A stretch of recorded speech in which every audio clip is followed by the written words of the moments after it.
வணக்கம். இலங்கை செய்திகளுடன் நான் நிரோஷன். விரிவான செய்திகளுக்கு முன் தலைப்புச் செய்திகள். வடக்கிற்கு மீளவும் உயிர் கொடுத்து மக்களுக்கு வலுவான பொருளாதாரத்தை கட்டியெழுப்புவதற்கான தனது பொறுப்பை நிறைவேற்றுவேன் என்று ஜனாதிபதி அனுர்குமார திசாநாயக்க தெரிவிப்பு. இத்தாலியின் வெளிநாட்டு அலுவலர்கள் மற்றும் சர்வதேச ஒத்துழைப்புக்கான பிரதியமைச்சர் மரியா ட்ரிபோடி இன்று இலங்கைக்கு வருகை. யாழ் செம்மணி வழக்கை கையாண்டு வந்த யாழ் மாவட்ட நீதிவான் நீதிமன்ற நீதிபதி ஏ ஆனந்தராஜாவுக்கு பதவி உயர்வுடன் இடமாற்றம்.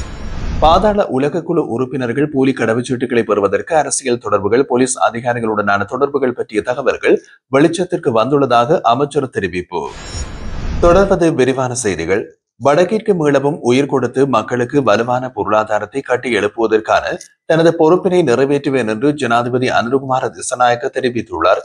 இதன்படி வடக்கிற்கு புதிய பொருளாதார வாய்ப்புகளை உருவாக்க எதிர்காலத்தில் தொழில்துறை வலயங்கள் உட்பட பல அபிவிருத்தி திட்டங்களை எதிர்காலத்தில் செயல்படுத்த போவதாகவும் ஜனாதிபதி தெரிவித்துள்ளார்.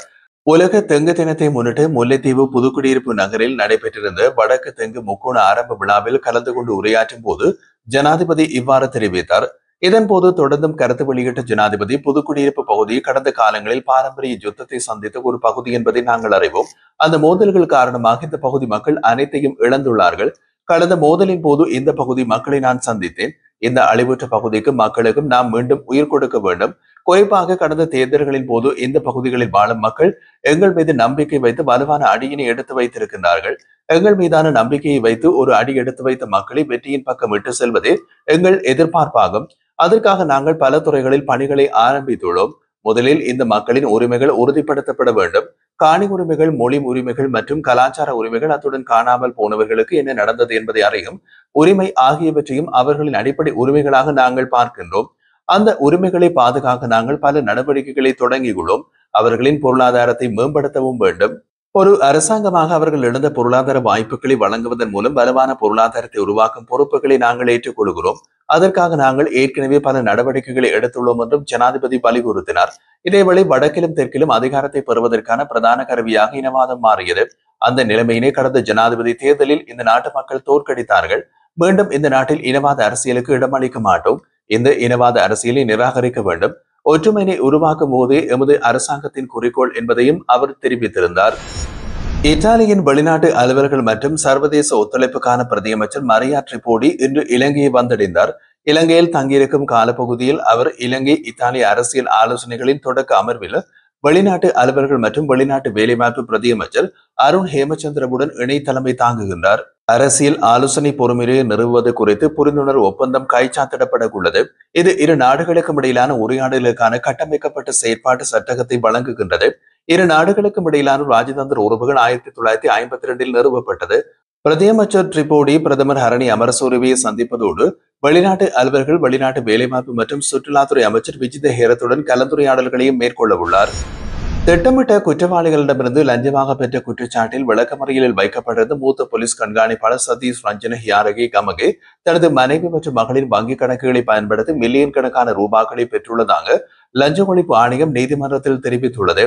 இந்த வழக்கு நேற்றைய தினம் கொழும்பு தலைமை நீதவான் நீதிமன்றத்தில் விசாரணைக்கு வந்த நிலையில் சந்தேக நபரான போலீஸ் கண்காணிப்பாளரை 8ஆம் தேதி வரை விளக்கமறியல் வைக்க நீதவான் உத்தரவு பிறப்பித்துள்ளார். விசாரணைகளின் போது முன்னர் அடையாளம் காணப்பட்ட கணக்குகளுக்கு மேலதிகமாக மற்றும் ஒரு வங்கிக் கணக்கில் 10 மில்லியனுக்கும் அதிகமான பணம் வைப்பில் இடப்பட்டுள்ளதாக லஞ்ச ஒழிப்பு ஆணைக்குழு நீதிமன்றத்திற்கு தெரிவித்துள்ளது. மேலும் சந்தேக நபரின் சாரதியால் 67 முறையும் மற்றும் ஒரு போலீஸ் கான்ஸ்டபிளால் 3 முறையும் இந்த கணக்கில் பணம் வரவு வைக்கப்பட்டுள்ளதாக தெரிய வருகிறது. சந்தேக நபர் இந்த வழக்கின் சாட்சிகளின் அடிப்படையில் நேரடியாகவும் மறைமுகமாகவும் செல்வாக்கு செலுத்துவதாகவும் தெரிவிக்கப்பட்டுள்ளது. முன்னதாக ஆகஸ்ட் 4ஆம் தேதி அக்மிவன போலீசாரால் விசாரணையின் முக்கிய சாட்சி ஒருவர் கைது செய்யப்பட்டு சந்தேக நபரால் விடுவிக்கப்பட்ட சம்பவம் குறித்து விசாரணைகள் நடத்தப்பட்டு வருவதாக லஞ்ச ஒழிப்பு ஆணைக்குழு நீதிமன்றத்தின் கவனத்திற்கு கொண்டு வந்துள்ளது. மேலும் விசாரணைகள் இன்னும் முடிவடையாததால் சந்தேக நபரை மேலும் காவலில் வைக்குமாறு லஞ்ச ஒழிப்பு ஆணைக்குழு கோரியுள்ளது. இதற்கமைய சந்தேக நபருக்கு முன்னிலையான சட்டத்தரணி குற்றச்சாட்டுகளை மறுத்து அவரது உடல்நிலையை கருத்தில் கொண்டு பிணை உத்தரவை கோரியிருந்தார். இரு தரப்பினரின் உண்மைகளையும் பரிசீலித்த தலைமை நீதவான் அசங்க எஸ் போதரகம பிணை விண்ணப்பத்தை நிராகரித்து விசாரணைகளை விரைவாக முடித்து நீதிமன்றத்தில் அறிக்கை அளிக்குமாறு லஞ்ச ஒழிப்பு ஆணைக்குழுவுக்கு உத்தரவு பிறப்பித்தார். அண்மைய காலங்களில் நடந்த 20க்கும் மேற்பட்ட சர்ச்சைக்குரிய சம்பவங்கள் தொடர்பாக விரைவில் குற்றப்பத்திரிகை தாக்கல் செய்யப்படும் என்று சட்டமா அதிபர் திணைக்களம் தெரிவித்துள்ளது. குற்றப்பத்திரிகைகளை தயாரிப்பதில் விசேட குழு ஒன்று தற்போது ஈடுபட்டுள்ளதாக அந்த திணைக்களம் தெரிவிக்கின்றது. குற்றச்சாட்டுகளை எதிர்கொள்ள உள்ளவர்களில் பல முன்னாள் அமைச்சர்கள் மற்றும் அரசு அதிகாரிகளும் உள்ளடங்குவதாக தெரிவிக்கப்பட்டுள்ளது. முந்தைய அரசாங்கங்களின் பொது சொத்துக்களை தவறாக பயன்படுத்திய குற்றச்சாட்டுகளும் குற்றப்பத்திரிகையில் இடம்பெறும் என்று எதிர்பார்க்கப்படுகிறது. யாழ்ப்பாணம் செம்மணி வழக்கை கையாண்டு வந்த யாழ் மாவட்ட நீதிவான் நீதிமன்ற நீதிபதி ஏ ஆனந்தராஜாவிற்கு பதவி உயர்வுடன் இடமாற்றம் வழங்கப்பட்டுள்ளது. மேல் நீதிமன்ற நீதிபதிகளாக சில நீதிபதிகள் பதவி உயர்வு செய்யப்பட்டுள்ளனர். இந்த நிலையில் இவர்களில் ஒருவராகவே நீதிபதி ஆனந்தராஜாவுக்கும் பதவி உயர்வு வழங்கப்பட்டுள்ளது.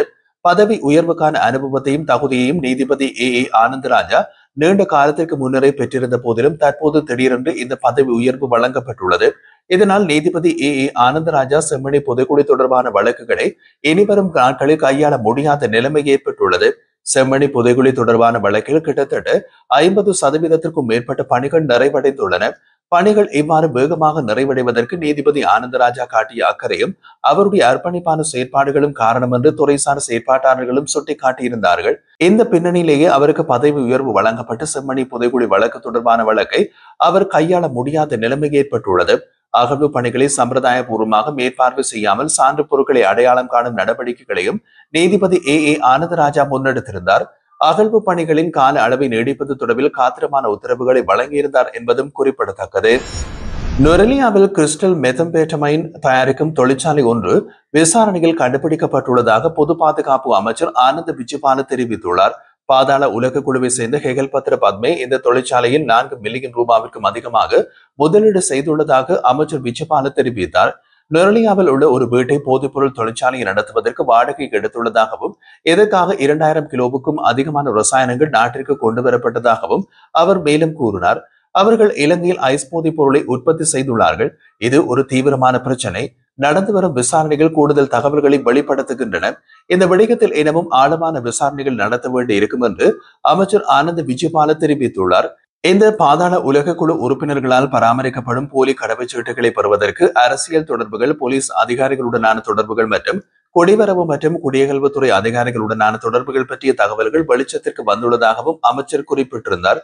இந்த விவரங்களை உறுதிப்படுத்த மேலும் ஆழமான விசாரணைகள் தொடங்கப்பட்டுள்ளதாகவும் அமைச்சர் கூறியுள்ளார். 2025 ஆண்டின் ஆகஸ்ட் மாதம் 1ஆம் தேதியிலிருந்து 31ஆம் தேதி வரையான காலப்பகுதிக்குள் 1,98,235 சுற்றுலா பயணிகள் நாட்டிற்கு வருகை தந்துள்ளதாக இலங்கை சுற்றுலா அபிவிருத்தி அதிகார சபை தெரிவித்துள்ளது.